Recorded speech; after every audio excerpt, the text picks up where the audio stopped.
Hello everyone, मैं भारत भूषण आज आपके सामने वर्गीकरण के नेक्स्ट टॉपिक है ना को रखने जा रहा हूं। और यह जो है मुख्य रूप से वीडियो बनाया गया है क्लास 11th के लिए। इसके अलावा प्रिपरेशन करने वाले के लिए यह काफी लाभदायक सिद्ध होगा। तो आज हम लोग संघ हेमिकॉर्डेटा और कॉर्डेटा के बारे में जानेंगे, फिर कॉर्डेटा के सब डिवीजन के बारे में भी हम लोग ध्यान से देखेंगे। तो सबसे पहले आपके सामने है कौन सा हिस्सा? तो आज आपके सामने सबसे पहले हम लोग पढ़ने जा रहे हैं हेमिकॉर्डेटा को, है ना। हेमिकॉर्डेटा फाइलम हेमिकॉर्डेटा, हेमी का मतलब क्या होता है? हाफ होता है ना। और कॉर्डेटा का मतलब नोटोकॉर्ड से है। तो इस नोटोकॉर्ड के बारे में सबसे पहले हम जानेंगे कि यह नोटोकॉर्ड क्या है ना। तो जितने सारे वर्टिब्रेट कैटेगरी के हैं, कॉर्डाटा श्रेणी के हैं या हेमिकॉर्डाटा श्रेणी के हैं, उसमें हम लोग क्या देखते हैं कि पहले इसको भी कॉर्डेटा श्रेणी में ही रखा जाता था, हेमिकॉर्डेटा को। तो उसमें क्या है, जैसे एक हम जीव को लिए हैं, यहाँ वर्टिब्रेट को, कॉर्डाटा को उठाए हैं और इसमें क्या है तो इसमें स्ट्रक्चर को दिखा रहे हैं, क्या सारा पार्ट है। सबसे ऊपर में जो आपको दिखाया गया है डॉर्सल ट्यूबुलर नर्व फाइबर से, है ना। उसके बाद जो है एक लंबा काला रंग का स्ट्रक्चर आपको दिखाई दे रहा है। ये काला रंग का स्ट्रक्चर जो है नोटोकॉर्ड कहलाता है। नीचे वाला हिस्सा माउथ है, गिल्स है और एनस है, ठीक है। तो आज ये नोटोकॉर्ड अगर हम लोग को देखा जाए, ह्यूमन को देखा जाए, तो ह्यूमन में यही नोटोकॉर्ड मॉडिफाइड होकर के वर्टिब्रल कॉलम का फॉर्मेशन करता है, रीढ़ की हड्डी जो है उसका निर्माण करता है। लेकिन प्रारंभिक स्तर के जीवों में हमारे में क्या था कि यह नोटोकॉर्ड पहले हम जब इम्ब्रायोनिक स्टेज में थे, 3 से 4 मंथ के चाइल्ड के थे, फोइटस के रूप में थे, उस समय जो था ये नोटोकॉर्ड का फॉर्मेशन होता है। और यह जो है धीरे धीरे करके इसका स्थान वर्टिब्रल कॉलम ले लेता है। लेकिन बहुत सारे जीवों में यह नोटोकॉर्ड परसिस्टेंट रह जाता है होल लाइफ के लिए, ठीक है। तो नोटोकॉर्ड या तो इम्ब्रायोनिक स्टेज में हो या फिर एडल्ट स्टेज में हो, है ना। जिसके पास भी नोटोकॉर्ड का प्रेजेंस होगा उसको हम लोग कहाँ रखेंगे? कॉर्डाटा में रखेंगे, ठीक है। तो अभी सबसे पहले हम लोग हेमिकॉर्डेटा के कैरेक्टरिस्टिक को देखेंगे, क्या है। तो सबसे पहले कॉर्डेटा का ही यह एक उपभाग था, अभी चर्चा हुआ। इसकी विशेषताएं जो है, यह जीव कैसा है? वर्म के लायक है, कीड़ा के आकार का जीव है, कीड़ानुमा जीव है ना। समुद्र में ही पाया जाता है, दूसरी जगह इसका जीवन संभव नहीं है। समुद्र में भी गहराई में नहीं पाया जाता है। समुद्र का जो किनारे वाला हिस्सा है ना, वहां पर यह ब्यूरो बना करके, बिल बना करके उसमें रहता है। इस तरह के जीवों में अंग तंत्र का विकास हो चुका है ना। इस तरह के जीवों में अंग तंत्र का विकास हो चुका है। और शरीर की बात करें तो इसका पूरा शरीर 3 भागों में विभक्त होता है। सबसे पहला हिस्सा प्रोबोसिस, ऊपर का ये हिस्सा जो है इसे क्या कहते हैं? प्रोबोसिस कहते हैं, सुंड कहा जाता है ना।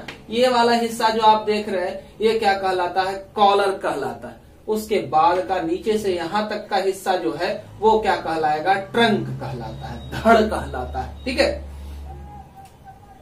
तो हेमिकॉर्डेटा वाले जीवों में क्या आपको देखने के लिए मिलेगा? यहाँ वर्टिब्रल कॉलम तो मिलेगा नहीं, है ना। मिलेगा क्या? तो नोटोकॉर्ड का प्रेजेंस होगा, वह भी शरीर के फ्रंट हिस्से में, यानी कि प्रोबोसिस वाले हिस्से में सिर्फ नोटोकॉर्ड का प्रेजेंस होगा, ठीक है। और इसमें क्या है? तो इसमें ग्रसनी जो है, फेरिंग्स का हिस्सा जो है, माउथ वाला हिस्सा जो है, वहां पर क्या है?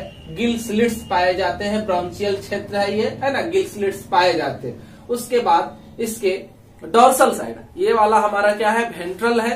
ये क्या है? पृष्ठीय भाग है। ये औद्रिक भाग है, ये पृष्ठीय भाग है। तो पृष्ठीय भाग पर एक नलिकाकार तंत्रिका रज्जु रहता है ना। अभी इसकी चर्चा की गई।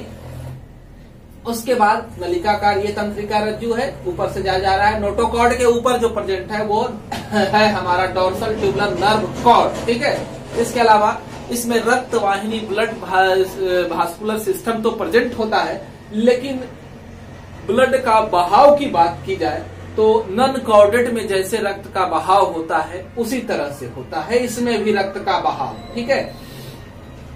प्रोबोसिस जो है इसका उत्सर्जी अंग का भी कार्य करता है। इसमें नर और मादा दोनों अलग अलग जीवों में पाए जाते हैं। निषेचन की प्रक्रिया जो होती है, फर्टिलाइजेशन जो है एक्सटर्नल है, बाह्य निषेचन के द्वारा जीवों का निर्माण होता है। विकास की अवस्था जो है इनडायरेक्ट है, यानी कि लार्वा का निर्माण होगा। इस तरह के जीवों में बैलानोस ग्लोसस है, सक्को ग्लोसस है, ये जीव है ना। इसके बाद हम लोग एक पॉइंट को देखते चलते हैं कि कॉर्डेटा और नॉन कॉर्डेटा में डिफरेंस क्या है। तो कॉर्डेटा में सबसे पहला प्रेजेंस क्या रहेगा, नोटोकॉर्ड का प्रेजेंस रहेगा, और नॉन कॉर्डेटा में यह नोटोकॉर्ड जो है एब्सेंट रहेगा। उसके बाद क्या है,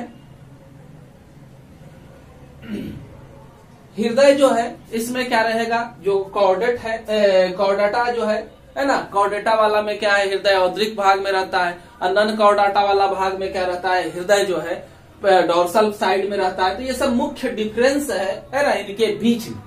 अब इसके बाद हम लोग चलते हैं फाइलम कॉर्डेटा में, है ना। कॉर्डेटा का क्या कुछ कैरेक्टरिस्टिक है उसे हम लोग देखते हैं। तो कॉर्डेटा में क्या है कि सबसे पहला कॉर्डेटा, है ना, यानी कि नोटोकॉर्ड का प्रेजेंस इस तरह के जीवों में रहेगा। क्या कुछ रहेगा इस तरह के जीवों में, माने कॉमन कैरेक्टर क्या है, तो नोटोकॉर्ड का प्रेजेंस रहेगा, dorsal tubular nerve fibre present रहेगा, या dorsal tubular nerve cord present रहेगा, है ना, इस तरह के जीवों में। उसके अलावा इस तरह के जीव जो होंगे बायलैटरल सिमेट्री को रखेंगे, द्विपार्श्व सममित होंगे। इनके शरीर का निर्माण 3 जर्म लेयर से होगा, यानी कि ये ट्रिप्लोब्लास्टिक होंगे, त्रिस्तरीय होंगे, है ना। बॉडी के अंदर कैविटी प्रेजेंट होगा, यानी कि ये जीव जो होंगे वो सिलोमेट कहलाएंगे, है ना। ऑर्गन सिस्टम, अंग तंत्र इसमें क्या होगा, उपस्थित होगा। और परिवहन के लिए बंद रुधिर परिवहन तंत्र इसमें पाया जाएगा, है ना। क्लोज सर्कुलेटरी सिस्टम प्रेजेंट रहेगा, और उसी के अंदर ब्लड का क्या होना है, बहाव होना है, ठीक है। अब देखिए कि इस कॉर्डेटा को क्या किया गया है, यही नोटोकॉर्ड के प्रेजेंस के आधार पर इसे 3 भाग में बांटा गया है। पहला है यूरोकॉर्डेटा, है ना, दूसरा है सिफेलोकॉर्डेटा, और तीसरा है वर्टिब्रेटा। यूरो, इस तरह के जीवों में यूरो का मतलब ही होता है टेल, है ना।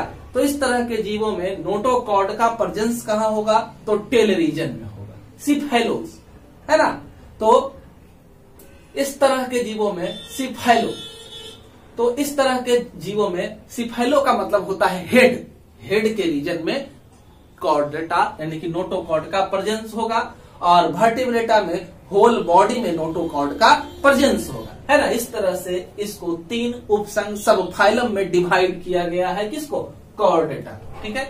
अब आगे चलते हैं, इसी यूरोकॉर्डेटा को एक्सप्लेन किया जाता है। तो इसे इसका दूसरा नाम जो है ट्यूनिकाटा है, क्योंकि इसके एडल्ट स्टेज में, है ना, ट्यूनिक एक मेम्ब्रेन जो है, थिक मेम्ब्रेन बॉडी के ऊपर आ जाता है, इसी वजह से इसका नाम ट्यूनिकाटा भी रखा गया है। तो ये जीव कैसे होंगे, समुद्र में ही पाए जाएंगे, है ना। फ्री लिविंग हो सकते हैं, स्वतंत्र जीवी हो सकते हैं, या फिर क्या कर सकते हैं, छोटे छोटे समूहों में एक साथ पाए जा सकते हैं। विकास जब ये करते हैं तो लार्वल स्टेज पाया जाता है, और इस तरह के लार्वा को एसिडियन टैडपोल लार्वा कहा जाता है। इस तरह के लार्वा को क्या कहा जाता है, एसिडियन टैडपोल लार्वा कहा जाता है। ये जो है खास तौर से इस तरह के जीव में क्या देखने को मिलेगा, हम पहले ही चर्चा कर चुके हैं। नोटोकॉर्ड का प्रेजेंस कहाँ रहेगा, तो पूंछ वाले रीजन में रहेगा, है ना। और जब मॉडिफिकेशन होगा, है ना, यानी कि उसका मेटामॉर्फोसिस होगा, कायांतरण होगा, तो ये नोटोकॉर्ड गायब हो जाएंगे, ठीक है। वही लिखे हैं किस इस तरह का जो गायब हो गया, मतलब था और क्या हो गया, गायब हो गया, यानी कि मॉडिफिकेशन हुआ, इवोल्यूशन हुआ, विकास हुआ, लेकिन पीछे की ओर हुआ। जो जीव में नहीं था, जो जीव में आ गया था, वो क्या हो गया, गायब हो गया। तो इस तरह के प्रोग्रेस को रिट्रोग्रेसिव मेटामॉर्फोसिस कहते हैं। इस तरह के प्रोग्रेस को क्या कहा जाएगा, रिट्रोग्रेसिव मेटामॉर्फोसिस कहा जाएगा, पश्चगामी रूपांतरण कहा जाएगा। यानी कि ऑर्गन बन चुका था और फिर वो एक्सटिंक्ट होकर के उस जीव को दूसरे समुदाय के जीवों से, पिछले समुदाय के जीवों से जोड़ने का काम कर रहा है, ठीक है।